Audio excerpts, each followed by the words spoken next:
Evangelio de San Mateo capítulo 24 desde el versículo 14. Y será predicado este Evangelio del Reino en todo el mundo, para testimonio a todas las naciones. Y entonces vendrá el fin. ¿Se dieron cuenta que dice para testimonio? No dice para salvación.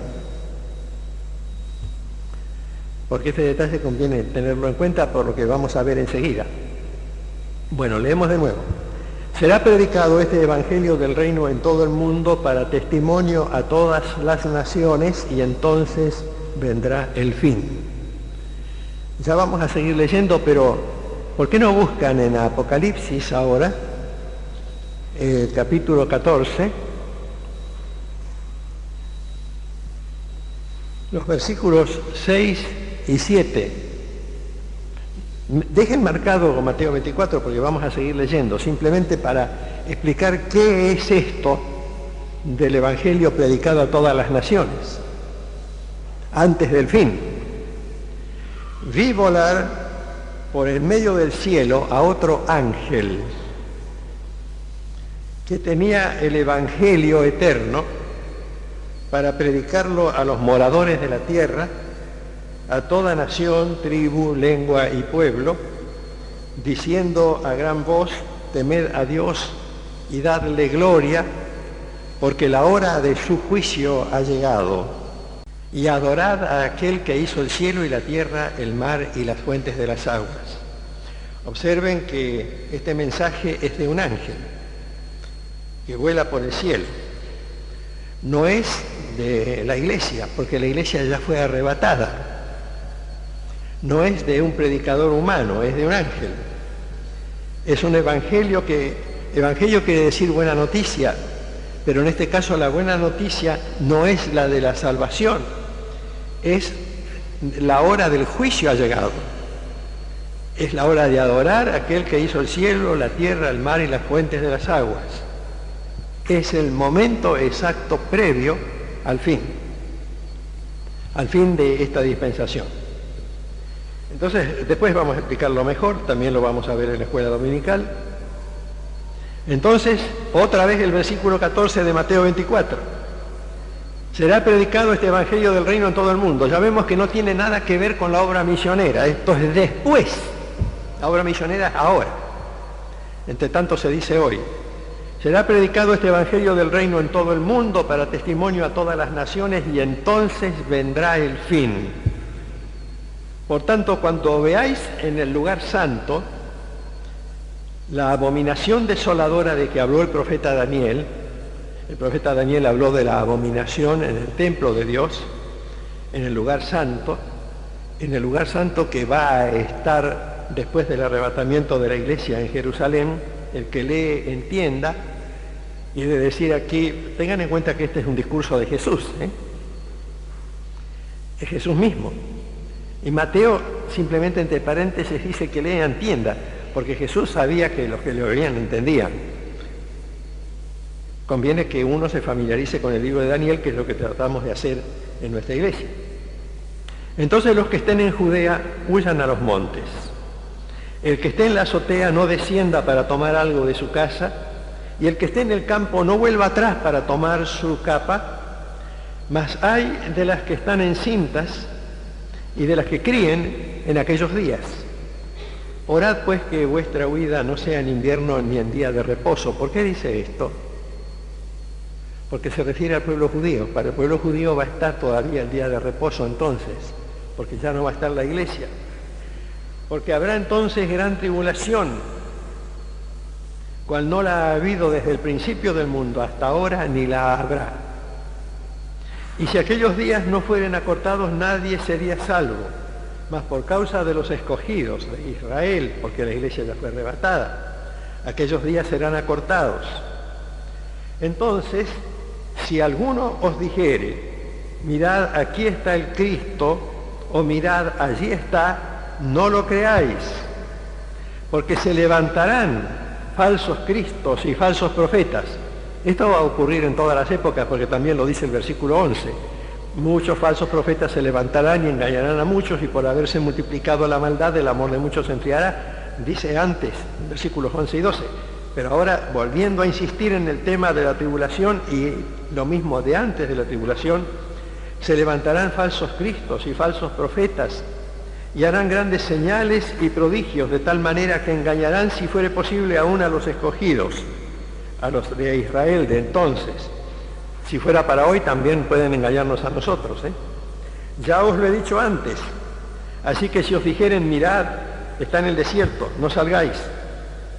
O mirad, está en los aposentos, no lo creáis. Porque como el relámpago que sale del oriente y se muestra hasta el occidente, así será también la venida del Hijo del Hombre. Porque donde quiera que estuviere el cuerpo muerto, el sistema mundano, allí se juntarán las águilas, las plagas propias de la tribulación, porque como vamos a ver hoy en la lección de la escuela dominical, se produce la caída de la estructura de la Gran Babilonia y después la caída del anticristo. E inmediatamente después de la tribulación de aquellos días, el sol se oscurecerá, la luna no dará su resplandor, y las estrellas caerán del cielo, y las potencias de los cielos serán conmovidas. Entonces aparecerá la señal del Hijo del Hombre en el cielo, y entonces lamentarán todas las tribus de la tierra. Por eso no me gusta la canción esa que dice, las naciones unidas como hermanas, bienvenidas daremos al Señor. Porque el que escribió esa canción no sabe lo que dice. ¿Qué naciones unidas como hermanas, no? Con un miedo tremendo viene el Señor a juzgar a las naciones. Viene el juicio de las naciones. Por eso las tribus se lamentan. Por eso cuando vean venir al Hijo del Hombre viniendo sobre las nubes del cielo con poder y gran gloria, el Señor enviará sus ángeles con gran voz de trompeta y juntará a sus escogidos, pero no para llevarlos al cielo. Esa es la iglesia, no va a ser juntada por ángeles, eso es lo de Tesalonicenses. Aquí se refiere a los israelitas de todas partes, los israelitas que lleguen a ser salvos, el remanente salvo de todo el planeta Tierra, será reunido de los cuatro vientos, desde un extremo del cielo hasta otro. Esta es una actitud de los ángeles. Nosotros no seremos recogidos por los ángeles, dice la carta de Pablo a los tesalonicenses. Hay una diferencia muy grande. Primera carta a los tesalonicenses dice en el capítulo 4, versículo 17, luego nosotros los que vivimos, los que hayamos quedado, seremos arrebatados. Pero no dice que se juntará a los escogidos, porque esta expresión quiere decir vamos a reunir a Israel de todas las naciones conforme a las profecías. Juntará a sus escogidos de los cuatro vientos desde un extremo del cielo hasta el otro. De la higuera aprended la parábola, cuando ya su rama está tierna y brotan las hojas, sabéis que el verano está cerca. Así también vosotros, cuando veáis todas estas cosas, conoced que está cerca a las puertas. De cierto os digo que no pasará esta generación. En griego esta genea, que quiere decir esta raza, esta etnia, este pueblo de Israel, no va a desaparecer hasta que todas estas cosas acontezcan. El cielo y la tierra pasarán, dijo Jesús, pero mis palabras no pasarán. Pero el día y la hora nadie sabe, ni aun los ángeles de los cielos, sino solo mi Padre. Mas como en los días antes del diluvio estaban comiendo y bebiendo, casándose y dando en casamiento hasta el día en que Noé entró en el arca, y no entendieron hasta que vino el diluvio y se los llevó a todos, así será también la venida del Hijo del Hombre. Y luego empieza a describir el arrebatamiento de Israel y por similitud el arrebatamiento de la iglesia. Pero aquí se refiere específicamente al arrebatamiento de Israel, cuando los ángeles juntan a los escogidos en la tierra. Aquí no se habla de reunirse con el Señor en las nubes. Hay diferencia en la descripción. Estarán dos en el campo, pero sirve también para el arrebatamiento de la iglesia. Uno será tomado y otro será dejado. Dos mujeres estarán moliendo en un molino, la una será tomada, la otra será dejada. Velad pues, porque no sabéis a qué hora ha de venir vuestro Señor. Paramos acá un poquitito y vamos a Primera Tesalonicenses, otra vez. Primera Tesalonicenses, hay una cosa muy interesante en el capítulo 5. Primera Tesalonicenses 5, el versículo 2 dice: vosotros sabéis perfectamente que el día del Señor vendrá así como ladrón en la noche, que es más o menos parecido a lo que leímos recién cuando decía el versículo 36 en Mateo 24: del día y de la hora nadie sabe, ni aun los ángeles de los cielos, sino solo mi Padre. Entonces dice aquí: sabéis perfectamente que el día del Señor vendrá así como ladrón en la noche, y cuando digan paz y seguridad, entonces vendrá sobre ellos destrucción repentina, como los dolores a la mujer encinta, y no escaparán. Pero ahora miren bien el versículo 4. Pero vosotros, hermanos, no estáis en tinieblas para que aquel día os sorprenda como ladrón. Una cosa son los inconversos. Para ellos la venida del Señor es como ladrón en la noche. Para nosotros no, porque nosotros no estamos en tinieblas para que ese día nos sorprenda como ladrón. No quiere decir que vamos a saber la fecha exacta, pero vamos a saber que va a estar cerca, como dice el versículo 33 de Mateo 24: vosotros, cuando veáis todas estas cosas, conoced que está cerca el Señor, a las puertas. Y acá dice: vosotros, hermanos, no estáis en tinieblas, no estáis en tinieblas para que aquel día os sorprenda como ladrón. Es decir, nosotros nos tenemos que dar cuenta por las señales a medida que se van cumpliendo, que se va acercando la venida. En todos los estudios que estamos haciendo los domingos y los martes, estamos viendo que el tiempo se acerca. Como dice la primera carta a los tesalonicenses en el capítulo 1, el versículo 10, estamos esperando de los cielos al Señor Jesús, a su Hijo, el Hijo de Dios, al cual resucitó de los muertos, a Jesús, quien nos libra de la ira venidera, de la ira de Dios, de la ira del futuro. Esto no es la condenación, no se refiere a la condenación, nos libra de la ira de Dios que se lanzará en la gran tribulación. Esperamos que Jesús nos lleve a nosotros para librarnos de la ira venidera. Entonces estamos en esos momentos cercanos. ¿Cuánto va a demorar el Señor? ¿10 años? ¿10 horas? ¿10 siglos? No creo que 10 siglos. Creo que la hora del Señor está relativamente cerca, porque Él dice en su palabra que nosotros nos preparemos. Fíjense ustedes que hay un énfasis muy curioso en el Nuevo Testamento. Cuando se acerque la venida del Señor, se multiplicarán los falsos profetas, los falsos cristos, que harán grandes señales y prodigios, porque está bien, aquí en el capítulo 24 de Mateo, está en el versículo 24, esta afirmación referida a la gran tribulación, pero también están los versículos previos, como en el versículo 11 y 12, y en otros de los discursos proféticos de Jesús, que están reproducidos en el Evangelio de Marcos y en el Evangelio de Lucas, o el mismo discurso del Monte de los Olivos, con distintos detalles. Quiere decir que una de las cosas que tenemos que observar bien en este tiempo es particularmente este tema de las señales y prodigios. ¿Saben por qué les digo esto? Porque ayer tuvimos una reunión muy linda en casa con unos hermanos. Terminamos empezamos más o menos a charlar a las 5 de la tarde y terminamos 9:30, una cosa breve, ¿no? Y después miro el televisor, no se escandalicen, quería saber cómo terminó Ñuble y Boca. Ustedes saben que yo no tengo nada que ver con eso, pero mi nieto sí. Entonces, yendo al televisor. Y lo primero que veo es que una imagen que dice: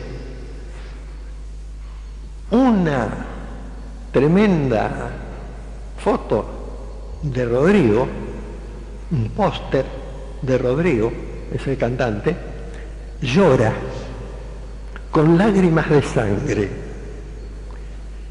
Y la gente va a rendirle culto. Pero estamos todos locos. Pero la verdad es que estamos todos locos. Ahora, esto es un prodigio. Ustedes saben que a veces me imagino que algunos prodigios y milagros que se ven hoy son reales, pero no son de Dios. Porque lo que dice la Biblia es que va a haber señales y prodigios que no van a ser de Dios. Porque a mí, yo me acuerdo siempre de un caso que les conté a ustedes acá en la iglesia de Arroyito hace 15 años más o menos. Vino una señora con una hija que estaba paralítica de la cintura para abajo y la trajo a mi casa. Y dice, ¿usted es pastor? Dice, póngale las manos encima y sánela. Pero venía con toda la fe. Yo le dije, mire señora, vamos a ponernos bien. Yo puedo orar por su hija, pero si alguien la va a sanar es el Señor. No, ella tiene que salir sana de acá, porque si no ustedes no tienen poder espiritual. Bueno, le digo, lo lamento señora, yo voy a orar, vamos a orar y vamos a ponerlo en la mano del Señor. Muy bien, se fue toda enojada. La agarró, se mandó a mudar con su hija, que tenía unos trastornos motores terribles, que no podía manejar sus piernas para nada. Y a los 3 o 4 días me llama por teléfono. Dice, pastor, olvídese. Dice, ya se solucionó el problema. Fui a la curandera fulana de tal, ni me acuerdo el nombre, doña Filomena, no me acuerdo. Dice, ¿y ya me la curó? ¿Ya me la curó? Y se la había curado de verdad. Una curandera. Pases mágicos, santitos, ¿no? Y lo había curado. Y yo le dije, bueno, mire señora, si se lo curó una curandera, no es de Dios. No es de Dios. No le puede decir, me alegro. Simplemente le dije, eso no es de Dios. Vez pasada estaba predicando en el Chaco, en Resistencia. Y como algunos de ustedes recordarán, porque cuando vine de esa experiencia la conté porque me llamó muchísimo la atención, resulta que el director del coro de la campaña que teníamos en una playa de estacionamiento, mucha gente, el primer día no vino avisando que tenía una angina roja que el médico le había dicho que iba a durar 8 días, así que no iba a poder dirigir el coro. Era el único que sabía dirigir el coro. Y además era el director del canto congregacional que habíamos preparado para la campaña. La campaña era de todas las denominaciones en la ciudad de Resistencia. Y claro, nos faltaba el director de música, el director del coro, y no había abundancia de gente allí para eso. Entonces oramos y dijimos, Señor, si está en tu propósito, está bien, pero si es posible, te queremos rogar que sanes al director del coro. Bueno, el director del coro se sanó, vino al día siguiente, dirigió el coro, dirigió el canto, y entonces dijimos, damos gracias a Dios, porque el director del coro se sanó porque escuchó nuestra oración. Al día siguiente vinieron paralíticos, cojos, gente en silla de ruedas, ciegos, sordos, sordomudos, supuestos endemoniados, todos. No dejaban tener la reunión alrededor de la plataforma. Señoras con bebitos chiquitos, todos, nunca me voy a olvidar de ese grito de la gente, órele, órele, que ore, órele, órele, órele. Cuando terminó la reunión, no nos dejaban bajar de la plataforma. Y entonces les contestamos, hermanos, en sus iglesias pueden orar.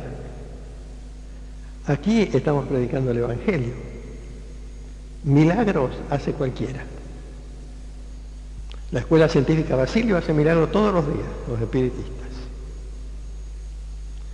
Umbanda hace milagros todos los días. Las ceremonias de Macumba, con los distintos ritos, hacen milagros todos los días. Ustedes pueden escuchar testimonios aquí mismo en nuestra iglesia. Jorge Marino, que era un medium espiritista antes de convertirse, nos puede contar cómo se sanaba la gente en las ceremonias espiritistas. Pero a medida que avanza el tiempo, estas cosas van ocurriendo. Uno tiene que pensar, bueno, pasan, no nos vamos a gastar en el púlpito criticándolos porque ya sabemos que el demonio tiene poder, que Satanás tiene poder, que el anticristo demostrará una capacidad tremenda para producir milagros y para imitar el poder de Dios. Lo mismo el falso profeta. Dice la Biblia en Apocalipsis 13, versículo 13, también hace grandes señales de tal manera que aún hace descender fuego del cielo a la tierra delante de los hombres. De manera que, como la Biblia insiste tanto en esto, es evidente que nosotros no nos podemos guiar por esas cosas.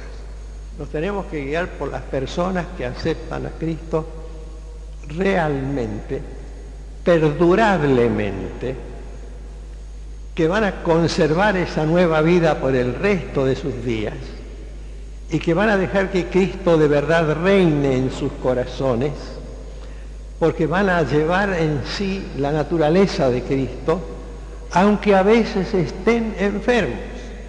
Yo he conocido hermanos que dieron toda su vida en la selva ecuatoriana, cuando a mí me tocaba ocasionalmente trabajar en la selva cuando era evangelista de la misión, y hermanos que habían dedicado su vida a quedarse en la selva, que se habían sacrificado enormemente por amor a los aborígenes, que contrajeron el paludismo maligno, que es un paludismo que ataca la columna vertebral, por su trabajo en la selva, por haber permanecido ahí, por haber dado su vida a eso, y estaban en silla de ruedas totalmente paralizados por la enfermedad sin solución. Y Dios permitía eso, y no era que les faltaba vida espiritual, no era que les faltaba frutos, habían dado toda su vida al Señor y habían sido heridos por la enfermedad, porque no podemos exigirle a Dios lo que Dios no promete. No podemos juzgar la vida espiritual de un hermano por eso. Está nuestra hermana Johnny. Johnny es una hermana que cuando era joven era atleta, creyente, y un día se quiso zambullir en el mar arrojándose desde una roca. Y entonces se arrojó desde la roca y tuvo tan mala suerte que golpeó, dio vuelta en el aire. Ella era una atleta acróbata para arrojarse al mar, y al dar la vuelta en el aire cayó de espaldas con tan mala suerte que su columna se quebró y la médula se lesionó irremediablemente porque su espalda chocó con la roca. Esto le pasó a Johnny hace más o menos 30 años. Yo la conozco, la conocí. Ella desde entonces dedicó su vida al ministerio. Predica, ella vive en Estados Unidos, predica, canta, alienta a los enfermos. Muchos hermanos llegan y le imponen las manos y le dicen, hermana, te voy a sanar. Dicen, no. Acá tenemos, el otro día encontré en el Parque Independencia al hermano Nils Kasper, un hombre que dedicó toda su vida al Señor. ¿Saben cómo? Ustedes lo conocieron porque una vez vino a visitar nuestra iglesia. Iba con el auto trabajando como misionero, el auto volcó, se quebró la columna. No dejó de trabajar como misionero, siguió trabajando como misionero hasta que se jubiló. Y el otro día lo encontré en una reunión. Y estaba cantando lo más contento, lo más feliz ahí, alabando al Señor. Lo único que puede hacer es levantar las manos y mostraba su alegría por el Señor. Es porque no se sanó, porque no tiene vida espiritual profunda. No se sanó porque no pasaron cosas interesantes.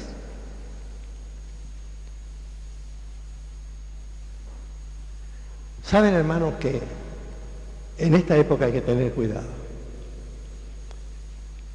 El anticristo va a ser un hombre de milagros, pero el camino para el anticristo está lleno de estos falsos milagros y falsas señales. Y tenemos que aprender a discernir y defendernos y no tener la guardia baja. Nosotros a veces nos peleamos entre nosotros. Los creyentes estamos continuamente discutiendo, peleando, juzgando. Qué lindo sería que empezáramos a buscar una manera de entender nuestro compromiso con el Señor para denunciar estas cosas antes que sea demasiado tarde. Porque el otro día, para ir terminando ya, el otro día me preguntaba un hermano, me decía, no un hermano, una hermana, Le preguntaba, pastor, yo el otro día escuché su mensaje y usted dice que después de la salvación de la iglesia, cuando la iglesia sea arrebatada, no habrá ninguna otra oportunidad. Y le dije, no lo dije yo. Es lo que dice la Biblia. La Biblia dice, si oyereis hoy su voz, no endurezcáis vuestro corazón. Y después dice, entre tanto se dice hoy. Hoy es el día de la gracia. Después puede salvarse el remanente de Israel o lo que sea. Pero para mí lo urgente es eso. Porque el predicar el Evangelio a todas las naciones, algunos dicen, bueno, no nos preocupemos, el Señor no va a venir ahora. ¿Saben cuándo va a venir? Cuando todas las tribus, todos los pueblos, todos, absolutamente todos, hayan escuchado el Evangelio. Ya lo están escuchando por radio, por las traducciones de la Sociedad Bíblica. Está bien que hay 3.000 millones de personas que no fueron alcanzadas directamente por el Evangelio y se está tratando de alcanzarlas. Pero lo que dice la Biblia es que va a entrar la plenitud de los gentiles, dice Pablo escribiendo a los romanos. Cuando quiere decir plenitud, quiere decir la totalidad. Y después la única esperanza es para el Israel y para el remanente de Israel que sea fiel, porque no todos los que descienden de Abraham, dice Pablo, son israelitas. Es decir, hay un grupo de israelitas que serán salvos, hay un grupo que recibirá la salvación, cuyo número desconocemos, cuya cantidad ignoramos. Pero el problema nuestro es ahora con la gente nuestra, con nuestros amigos, con nuestros vecinos. El otro día yo tenía un problema en un pie. Bueno, siempre tengo problemas en los pies. Y fui al pedicuro. El pedicuro me empezó a tratar los pies. Y Rosita, que me acompaña siempre, ya le había dicho 2 o 3 palabras al pedicuro en cuanto al Señor. Y entonces él me empezó a contar en la charla. Mientras me curaba, me decía, mire, Samuel, estoy mal, me tuvieron que internar, un problema de corazón, tuve 3 días. Era muy delicado, con 190 pulsaciones por minuto, empezó a contar, es un hombre joven. Y empezó a contar, pues me pasó esto. Y le pregunté, ¿y usted pone su mano en la mano de Dios por si alguna vez tiene que cruzar el gran río? Porque ese hombre que está frente mío, ese hombre se va al infierno si no le hablo de Cristo. Y cada día Dios te pone a alguien adelante. Y si viene el arrebatamiento, ese no se va a salvar. A menos que por casualidad sea un israelita del linaje de Abraham, del grupo escogido, que sea un creyente, no se va a salvar. Y si lo que yo digo fuera un error teológico, igual no se va a salvar si no le hablo de Cristo. Igual no se va a salvar. Hoy, pensé cuando me despedí del pedicuro, ojalá que te vuelva a ver, porque si te agarró una cosa así, un ataque así, y tenés menos de 50 años, yo no puedo dejar que te vayas a la condenación. Rosita había juntado unos libritos para darle, le dimos unos libritos, toma, esto. Pedicuro. Y el pedicuro, el carnicero, el verdurero, no se van a salvar. Eso me interesa más que los milagros. A mí no me interesa que me curen una muela con oro en forma de cruz. A mí me interesa que la gente se salve. Me interesa eso. Me interesa que la gente se salve aunque quede como Johnny, sentada en una silla de ruedas por el resto de sus días. Fíjense que es tan feliz que hasta se casó. A mí me interesa que la gente se salve, aunque quede como nuestro querido hermano Casper en otra silla de ruedas, o como el ex misionero en el Ecuador. A mí me interesa que la gente, cuando llegue el arrebatamiento, vaya conmigo a la presencia del Señor, que vaya conmigo para estar con Cristo, lo cual es mucho mejor. Dice el capítulo 38 de Ezequiel, vino a mí palabra de Jehová diciendo: Hijo de hombre, pon tu rostro contra Gog, en tierra de Magog, príncipe soberano de Mesec y Tubal, y profetiza contra él y di: así ha dicho Jehová el Señor, he aquí yo estoy contra ti, oh Gog, príncipe soberano de Mesec y Tubal, y te quebrantaré, y pondré garfios en tus quijadas, y te sacaré a ti y a todo tu ejército, caballos y jinetes de todo en todo equipados, gran multitud con paveses y escudos, teniendo todos ellos espadas, Persia, Cus y Fut con ellos, todos ellos con escudo y yelmo, Gomer y todas sus tropas, la casa de Togarma, de los confines del norte, y todas tus tropas, muchos pueblos contigo. Prepárate y apercíbete tú y toda tu multitud que se ha reunido a ti, sé tú su guarda, porque de aquí a muchos días serás visitado. Al cabo de años, al cabo de los años, puede leerse también, vendrás a la tierra salvada de la espada, recogida de muchos pueblos, a los montes de Israel que siempre fueron una desolación, mas fue sacada de las naciones y todos ellos morarán confiadamente.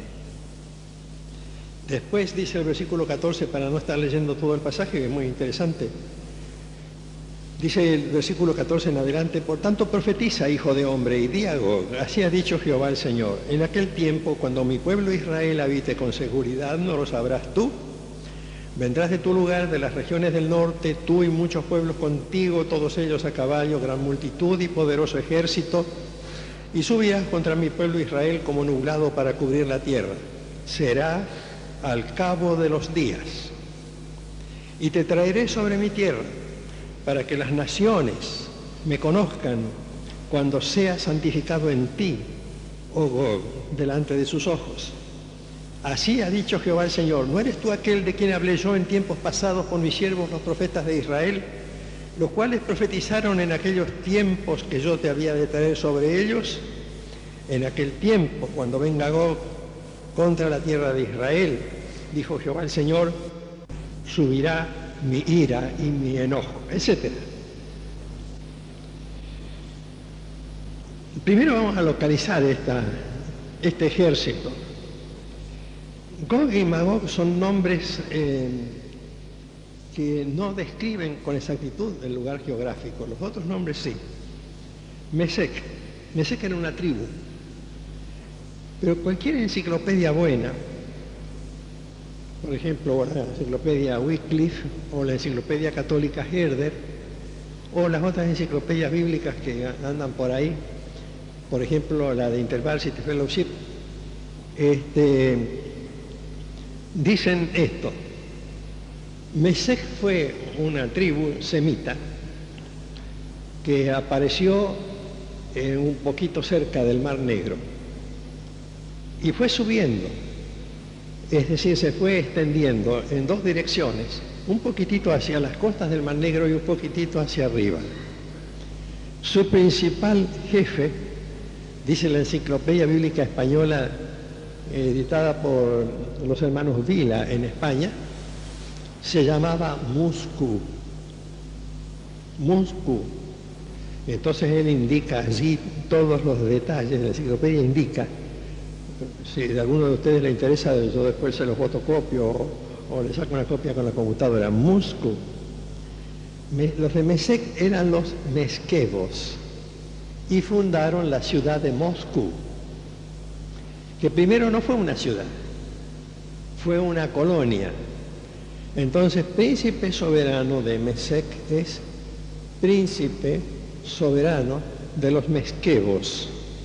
El príncipe más conocido, según la enciclopedia hispana y otras también, se llamaba Muscu, el nombre que luego dieron al área donde después apareció la ciudad. La ciudad apareció recién aproximadamente en el año 1100 de nuestra era. Antes había sido un conglomerado, un lugar de tránsito, una población dispersa, sin una fundación efectiva. Las primeras referencias aparecen en el año 1100 con el nombre de Moscú, príncipe soberano. ¿Saben cómo se dice soberano en el hebreo del tiempo de Ezequiel? Se dice Rosh. ¿Saben lo que quiere decir Rosh? Quiere decir ruso. Entonces ustedes leen príncipe ruso de Moscú y leen bien, sin ningún adorno etimológico. Después dice príncipe soberano, príncipe Rosh de Mesec y Tubal, la gran ciudad que está del otro lado de los Urales, y lo digo porque hay algo de sangre rusa ahí en mis venas, se llama Tobolsk. Tobolsk. Tobolsk está de los Urales para el lado de Oriente, para el lado de la llanura siberiana. También es Rusia. Entonces, asocien esto. Príncipe Rosh de Moscú y Tobolsk. Esto no es una cosa muy original que yo la haya inventado o yo la haya descubierto, no es una teoría. Es simplemente lo que afirman los que han investigado bien el léxico y los orígenes de los nombres geográficos en el área y el énfasis que se desarrolla aquí en esta profecía que dice que estará en el norte, que será una potencia. En una época se pensaba que esta profecía se refería a la Unión Soviética en todo su esplendor, pero la profecía no dice eso. La profecía dice que será quebrantado primero, antes de la invasión de Israel, esa potencia. Capítulo 38, versículo 3, así ha dicho Jehová el Señor, que yo estoy contra ti, oh Gog, príncipe soberano de Mesec y Tubal, te quebrantaré, te haré pedazos, y después pondré garfios en tus quijadas y te sacaré a ti, pero no te sacaré a ti en el sentido de expulsión, sino que te sacaré a ti como hace Dios, ¿no? Con todo tu ejército. Utilizando el lenguaje de la época de Ezequiel, caballos y jinetes de todo en todo equipados, gran multitud con paveses y escudos, teniendo todos ellos espadas. Persia es Irán, prácticamente es Irán y también Irak. Cus y Fut, países árabes, todos ellos con escudo y yelmo. Gomer y todas sus tropas y la casa de Togarma, que son regiones de Europa, de los confines del norte y todas sus tropas, muchos pueblos contigo. Prepárate y apercíbete tú y toda tu multitud que se ha reunido a ti, y sé tú su guarda, porque de aquí a muchos días serás visitado al cabo de años. En el versículo 16 dice al cabo de los días, tercera línea, es decir, al fin del tiempo vendrás a la tierra salvada de la espada, recogida de muchos pueblos, a los montes de Israel. Observen ustedes que esta profecía está escrita cuando Israel era cautiva de Babilonia. Cuando Israel era cautiva de Babilonia, escribe Ezequiel. Ezequiel fue llevado cautivo. Estaba ahí en el área que tiene diversos nombres, y con uno de los nombres es Kedar, y está allí cuando ya ha sufrido la invasión de Asiria y la invasión de Babilonia del norte. Va a sufrir después la invasión de Grecia, pero la de Grecia no viene del norte. Va a sufrir la invasión de Roma, pero Roma tampoco viene del norte. Esta invasión falta. Esta invasión falta y es una de las potencias que se acercan a Israel. Hay otras que vamos a ver otro día. Yo no quiero continuar con esto, sino como el hermano Alberto me preguntaba hoy por teléfono, quería aprovechar esto para decir que esto coincide con el movimiento que el Señor dice, porque el Señor dice, yo voy a provocar eso, como el otro día veíamos en la lección de la escuela dominical, que Dios puso en la mente de los 10 reyes que conspiraran contra Babilonia, porque Dios puso en sus mentes que ejecutaran lo que Él quería. Es decir, Dios quería que esa estructura política, económica, destruyese a la estructura religiosa falsa, de manera que se fueran cumpliendo las profecías que hacían del anticristo un solo Dios. Eso lo vimos el domingo pasado, no lo vamos a repasar ahora. Pero lo que tenemos acá es lo siguiente. Si vamos acá cerquita nomás en la Biblia, al profeta Joel, en el capítulo 3, ahora sí entramos en el tema de esta noche, lo vamos a hacer breve, no se asusten. Joel 3, capítulo 3 de Joel está allí nomás, o sea, Joel es el segundo de los profetas menores. He aquí que en aquellos días y en aquel tiempo en que haré volver la cautividad de Judá y de Jerusalén, reuniré a todas las naciones y las haré descender al valle de Josafat. El valle de Josafat está al norte de Israel. Y allí entraré en juicio con ellas a causa de mi pueblo y de Israel, mi heredad, a quien ellas espartieron entre las naciones y repartieron mi tierra. Versículo 11 en adelante. Juntaos y venid, naciones todas de alrededor, y congregaos. Haz venir allí, oh Jehová, a tus fuertes. Despiértense las naciones y suban al valle de Josafat. No vayan a creer que van a subir pacíficamente, la Biblia no dice eso. Van a subir agresivamente, pero Dios está ordenando, Dios está dirigiendo la historia. Porque allí me sentaré para juzgar a todas las naciones de alrededor. Echad la hoz, porque la mies está ya madura, quiere decir que la madurez de la maldad se alcanzó. Venid, descended, porque el lagar está lleno, rebosan las cubas, mucha es la maldad de ellos, muchos pueblos en el valle de la decisión, porque cercano está el día de Jehová en el valle de la decisión. Pero vean bien el versículo 12, despiértense las naciones y suban al valle de Josafat, porque allí me sentaré para juzgar a todas las naciones de alrededor. Eso todavía no pasó. No pasó. No pasó la invasión del norte, no pasó la invasión de Oriente, que también está, que la Biblia describe. La Biblia habla de 200 millones de soldados viniendo de Oriente, cosa que es probable que pueda ocurrir, aún literalmente. Eso no pasó todavía. Lo que hemos leído en Ezequiel, lo que hemos leído en Joel, lo que podíamos leer en muchos pasajes de la Biblia no ocurrió. Tiene que ocurrir. Por eso es que aparece aquí este relato tan interesante en el capítulo 25 del Evangelio de Mateo, que va a ser el texto básico de la lección del domingo que viene. Nada que ver con el tribunal de Cristo, porque el tribunal de Cristo es cuando seamos arrebatados allá arriba. Pero esto es cuando el Hijo del Hombre venga.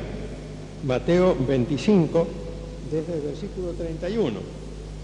Cuando el Hijo del Hombre venga en su gloria y todos los santos ángeles con él, entonces se sentará en su trono de gloria y serán reunidas delante de él todas las naciones. Esto es lo que hemos leído recién en Joel. Reunidas delante de él las naciones en el valle de Josafat. Es lo que acabamos de leer. Y apartará los unos de los otros como aparta el pastor las ovejas de los cabritos. Y pondrá las ovejas a su derecha y los cabritos a su izquierda. Fíjense ustedes en Isaías, cuando Isaías termina ya, algunos le llaman el Deutero Isaías, no sé por qué, pero le llaman así, porque suponen que Isaías tuvo varios autores. Entonces, en Isaías se habla de la oportunidad en que Dios enviará su juicio contra las naciones. Y dice Isaías 66, versículo 15, en adelante, dos versículos nomás. He aquí que Jehová vendrá con fuego y sus carros como torbellino para descargar su ira con furor y su reprensión con llama de fuego, porque Jehová juzgará con fuego y con su espada a todo hombre, y los muertos de Jehová serán multiplicados. Pero primeramente los va a juzgar. Dice acá, va a venir a la tierra para juzgar. Esta misión de Dios está enfatizada aquí. Vendrá el Hijo del Hombre, vendrá en su gloria, y todos los santos ángeles con él. ¿Y por qué los ángeles? Mateo capítulo 13, ustedes me buscan rápido en la Biblia. En Mateo capítulo 13 dice el versículo 41, enviará el Hijo del Hombre a sus ángeles y recogerán de su reino a todos los que sirven de tropiezo y a los que hacen iniquidad. ¿Oyeron bien? ¿No? Y después dice que los echarán en el horno de fuego y allí será lloro y crujir de dientes. Pero previamente, el Señor nos explica que habrá un juicio, es decir, nadie será arrojado sin saber por qué es arrojado, nadie será castigado sin saber por qué es castigado. Pero este juicio es un juicio de las naciones. Seguimos leyendo. Pondrá las ovejas a su derecha y los cabritos a su izquierda. Estamos otra vez en Mateo 25. Y entonces el rey dirá a los de su derecha: venid, benditos de mi Padre, heredad del reino preparado para vosotros desde la fundación del mundo. Porque tuve hambre y me disteis de comer, tuve sed y me disteis de beber, fui forastero y me recogisteis, estuve desnudo y me cubristeis, enfermo y me visitasteis, en la cárcel y vinisteis a mí. Entonces los justos les responderán diciendo: Señor, ¿cuándo te vimos hambriento y te sustentamos? ¿O sediento y te dimos de beber? ¿Y cuándo te vimos forastero y te recogimos? ¿O desnudo y te cubrimos? ¿O cuándo te vimos enfermo o en la cárcel y vinimos a ti? Y respondiendo el rey les dirá: de cierto os digo que en cuanto lo hicisteis a uno de estos mis hermanos más pequeños, a mí lo hicisteis. Entonces dirá también a los de la izquierda: apartaos de mí, malditos, al fuego eterno preparado para el diablo y sus ángeles. Porque tuve hambre y no me disteis de comer, tuve sed y no me disteis de beber, fui forastero y no me recogisteis, estuve desnudo y no me cubristeis, enfermo y en la cárcel y no me visitasteis. Entonces también ellos le responderán diciendo: Señor, ¿cuándo te vimos hambriento, sediento, forastero, desnudo, enfermo o en la cárcel y no te servimos? Entonces les responderá diciendo: de cierto os digo que en cuanto no lo hicisteis a uno de estos más pequeños, tampoco a mí lo hicisteis. E irán estos al castigo eterno y los justos a la vida eterna. Ahora yo les pregunto a ustedes, ¿significa esto que la salvación es por obras? No. Entonces quiere decir que tenemos que estudiar este pasaje. ¿Se dan cuenta por qué hay que venir a la escuela dominical? Porque si esto uno lo toma así y no lo piensa bien, dice: bueno, entonces yo me porto bien con toda la gente, hago todo el bien que puedo, es lo que dice la gente. ¿Usted va a ir al cielo? Sí, ¿por qué? ¿Y por qué hago todo el bien que puedo? No hago mal a nadie, hago todo el bien que puedo, voy al cielo. Soy de la Sociedad de Beneficencia Carlota Mon, o lo que fuere, y hago todo el bien que puedo. Entonces voy al cielo, porque acá dice el Señor que cuando yo hago todo el bien que puedo, es como si se lo hiciera a él, entonces tengo derecho a entrar en el cielo. La deducción está ahí. Pero ocurre que cuando esto ocurra, los salvados ya estaremos con el Señor, los miembros de la iglesia. De manera que hay que empezar por poner en orden la profecía. Porque aquí dice: cuando el Señor venga y se siente en su trono de gloria y convoque a las naciones. Y para nosotros no es lo mismo. Porque eso de que las naciones unidas como hermanas, bienvenida darán al Señor, es un cantito que no tiene sentido común, porque la Biblia dice que el Señor vendrá con voz de arcángel, con trompeta de Dios, y los muertos en Cristo resucitarán primero, y luego los que nosotros los vivimos seremos arrebatados y nos reuniremos con Él juntamente en el aire. Así que nada que ver con esto. Entonces esto no tiene que ver con nosotros. Nuestra salvación es por fe, creemos en Cristo, hemos aceptado a Cristo como Señor, Él perdonó nuestros pecados, nuestra salvación es por fe. Entonces esto tiene que ver con otra cosa. Cuando el Señor venga, va a venir para instituir el milenio. Les voy a aclarar una cosa que no les voy a dar todo el material, porque si no la lección se inutiliza un poquitito. Lo que yo quiero es exacerbar la curiosidad y el interés de ustedes en el material bíblico. El milenio no es la vida eterna. En el milenio la gente se va a morir Lo dicen los profetas. Esas citas la tienen en la hojita de la escuela dominical que ya está impresa por ahí. En el milenio el pecador morirá de 100 años, el niño morirá de 100 años y el pecador morirá y será maldito, dice la Biblia. Quiere decir que va a haber pecado, va a haber rebelión al final del milenio, porque será suelto Satanás, se unirán a él y lucharán contra Jesús y rodearán la ciudad amada, dice Apocalipsis capítulo 20. Es decir, el milenio no es equivalente a una absoluta perfección. La entrada al reino milenario hay que considerarla muy bien. Acá dice, los justos heredarán la vida eterna. Por supuesto, si uno es justo, pasa el milenio y sigue. Los justos, los santos siguen, pasarán por el milenio estos y seguirán, después vivirán eternamente, pero pasarán por el milenio primero. Miren ustedes este detalle, obsérvenlo bien. ¿Quiénes son los hermanos más pequeños que el Señor les dice a las naciones? Qué bien que se portaron con estos hermanos míos más pequeños. Estos son los santos que dijimos el otro día de Israel. Aquellos que serán perseguidos, pero no serán perseguidos por todas las naciones. La Biblia dice claramente que las naciones que perseguirán, que tratarán de desatar todo el mal sobre los santos de Israel, los sobrevivientes, el residuo que queda, el remanente salvo, son solamente 10 naciones. La Biblia lo dice, lo escuchamos el otro día, con 10 reyes, son 10 países que se van a portar tremendamente mal y que van a perseguir.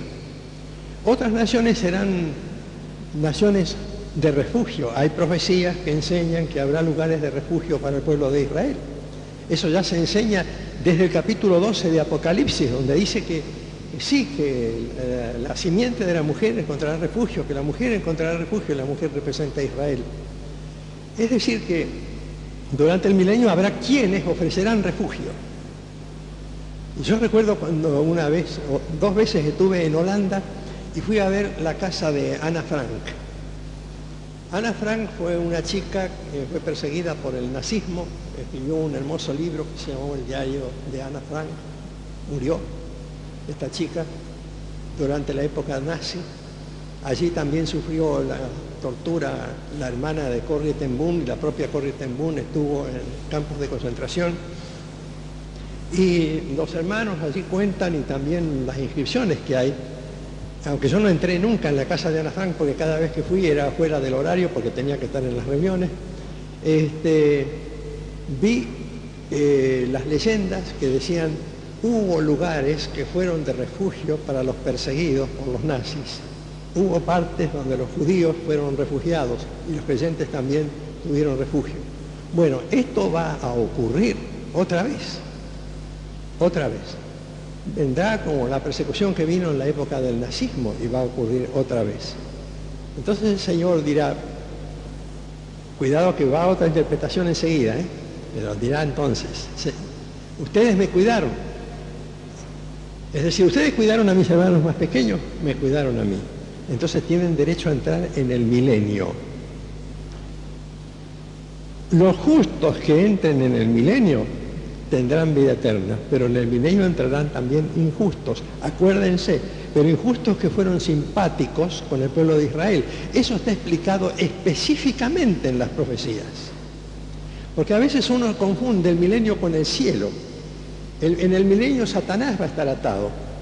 Pero muchas cosas que tenemos que aprender es que no todo pecado viene por causa de los demonios. Los pecados vienen también por causa de la carne. La carne también es pecadora. Aunque Satanás esté atado, nuestra carne también peca, nuestra naturaleza. Yo no le puedo echar la culpa al diablo. A veces algunos hermanos muy amigos míos, queridos hermanos pentecostales, no todos los pentecostales, hay pentecostales muy buenos, pero algunos tienen un error doctrinal y uno les dice, hermano, pero me parece que estás en pecado. No, no, es el demonio que me obliga. El demonio que me tiene atado. Bueno, aunque al demonio lo aten, uno está atado por su carne, porque hemos heredado la naturaleza pecaminosa de Adán, dice la Biblia. Y no todo podemos echar la culpa al demonio. Es una manera fácil a veces de lavar su propia responsabilidad. Bueno, va a haber pecado en el milenio. Acuérdense, eso lo vamos a ver el otro domingo. La enseñanza está bien clara y están sugeridas las lecturas en la lección del domingo que viene. Dice, por la duda, durante la semana lean estos pasajes para darse cuenta que en el milenio entrarán personas que cometerán pecado. Pero en este momento, el juicio a las naciones es en relación con la entrada al milenio y no con la entrada al cielo. Los que le darán la vida eterna serán porque habrán sido justos durante el milenio y habrán sido justos durante la gran tribulación y habrán recibido de parte de Dios el cumplimiento de las promesas hechas a Abraham y a todo el linaje y a todo el pueblo de Israel. Y cuando ustedes lo analicen bien van a ver que no hay ninguna contradicción, porque la Biblia no tiene contradicciones, la Biblia es clara. Así como hemos visto lo de Mesec, Tubal, Tobolsk, y los Mesquebos y Muscu y todas esas frases famosas, el príncipe Rosh, etc. Y después observamos que las naciones están donde dice la Biblia que van a estar y están en los episodios históricos que la Biblia dice que van a ocurrir. Previamente a la invasión de Israel, la gran potencia del norte será quebrantada, es decir, será despedazada, se despedazó ya. Y yo recuerdo que cuando empecé, en la época en que mi abuelo, cuando yo era muchacho de 14, 16 años, ya venía a hablarme de las profecías. Por eso es que me encanta el tema de mirar la venida del Señor. Entonces nadie se imaginaba, siendo mi abuelo y mi papá ciudadanos de la Unión Soviética, nadie se imaginaba que la Unión Soviética se iba a destruir, se iba a despedazar. Nadie. Solamente la Biblia decía, te despedazaré, te quebrantaré. Y cuando estés quebrantado, igual serás enemigo de Israel. E igual avanzarás, te unirás con los árabes y con otras potencias del norte y avanzarás hacia Israel. Y eso dice la Biblia con claridad también en Apocalipsis, en los pasajes que hemos estado viendo últimamente, pasajes que resultan bien notables, que tienen que ver con el juicio de las naciones. En el capítulo 16 de Apocalipsis, los versículos 13 y 14, vi salir de la boca del dragón y de la boca de la bestia y de la boca del falso profeta 3 espíritus inmundos a manera de ranas, pues son espíritus de demonios que hacen señales y van a los reyes de la tierra en todo el mundo para reunirlos a la batalla de aquel gran día del Dios Todopoderoso. Es decir, van a reunirlos allí. Y en ese lugar ocurrirá esa batalla que ya hemos visto nosotros. Vi a la bestia, a los reyes de la tierra y a sus ejércitos reunidos para guerrear contra el que montaba el caballo y contra su ejército, etc. Tratar de impedir la venida del Señor a instaurar el milenio, a instaurar su reino terrenal. Y al ser derrotadas las naciones, el Señor nos ha enseñado, el capítulo 25 de Mateo, las naciones serán juzgadas, es decir, serán sometidas a un juicio. Yo me acuerdo cuando terminó la guerra, en el año 45, terminó la guerra y había habido muchísimo daño. Cuando yo, en aquella época no, pero unos años después, cuando fui a Alemania la primera vez, recuerdo que estaban las huellas de la guerra, las paredes atravesadas por las balas de cañón o de morteros, pero parecían esto, así, como están estos ladrillos vistos, así la cantidad de huellas de bala en las paredes, en los puentes, por ejemplo, en la ciudad de Berlín y en otras ciudades como Hamburgo y otras así, exactamente igual. Parecía increíble la cantidad tremenda de instrumentos de guerra que se habían usado. Bueno, se unirán las potencias con todo su armamento. Terminará la guerra, quedarán las huellas. Cuando terminó la guerra del 45 tuvieron que ir a responder ante el tribunal. El tribunal se reunió en Nuremberg. A todos los criminales de guerra. Cuando termine esta guerra de Armagedón, que durará un tiempo muy breve, habrá un juicio En vez de ser en Nuremberg, va a ser en Josafat. La Biblia dice hasta dónde va a ser.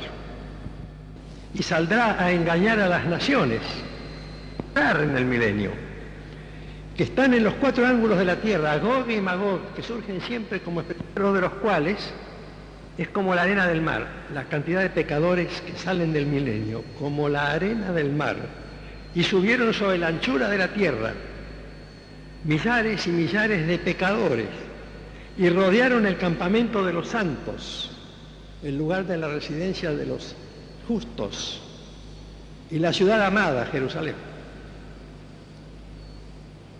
Por eso es que debemos entender bien el juicio de las naciones.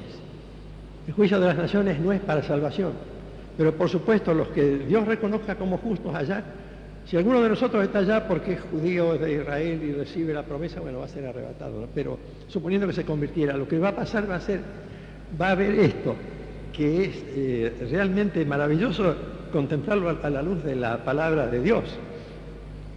Va a haber que habrá una rebelión contra la autoridad de Jesús. Jesús estará reinando en Sion, en la ciudad amada. ¿Acaso no la hay ahora? ¿No la hubo antes? ¿No la hubo cuando Jesús estuvo sobre la tierra? ¿No se rebelaron en contra de él? ¿No lo crucificaron? Ahora vendrá a reinar en la tierra para dar otra oportunidad de misericordia y paz, y los hombres seguirán siendo rebeldes igual. Más que la arena, reuniéndose de todas las partes para atacar la ciudad santa. Ahora, esto lo dice literalmente la Biblia.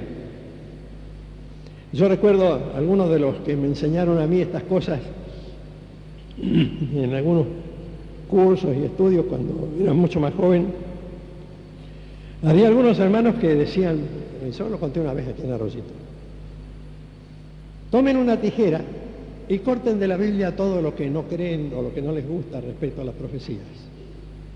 Y van a ver qué pocas hojas les quedan. Porque van a tener que cortar gran parte del Apocalipsis, de las epístolas, como de Tesalonicenses, del discurso profético de Jesús en el Monte de los Olivos, de las parábolas de Mateo 13, de las profecías de Ezequiel, las profecías de Daniel, las profecías de Joel, la de Amós. Y van a tener que sacar un montón de cosas más anunciadas desde la época de Moisés en el Pentateuco, y se van a quedar con muy poco. ¿Saben quién decía eso? ¿Cuál era el profesor? Lo conocen bien, Billy Graham. Billy Graham. Córtenle lo que a ustedes les parezca y ofrezcan desde el púlpito un libro mochado por todos lados. Créanlo, el Señor va a venir, va a juzgar a las naciones en el valle de Josafat. Créanlo, será el nuevo Nuremberg. Y créanlo, va a gobernar sobre la tierra, créanlo. Y la gente se va a rebelar. Y el milenio va a ser una cosa muy linda y al mismo tiempo muy frustrante, según la Biblia. Porque las naciones mismas que serán admitidas en el milenio se rebelarán al final del milenio. Y eso es lo que muchos cristianos descuidan, porque así el Señor mostró o mostrará en el milenio, en su profecía, que la naturaleza humana, la carne, está siempre en contra de Dios. Por eso la otra interpretación que tiene este relato de juicio, que al mismo tiempo nos revela la manera como piensa Dios. Es decir, Dios también toma en cuenta las obras que hacemos. Y los condenados en el juicio final serán juzgados según sus obras, por las cosas que están escritas en los libros, dice la Biblia. Es decir, finalmente las obras sirven no para salvarnos, pero sí para juzgarnos. Y eso es importante que lo tengamos en cuenta.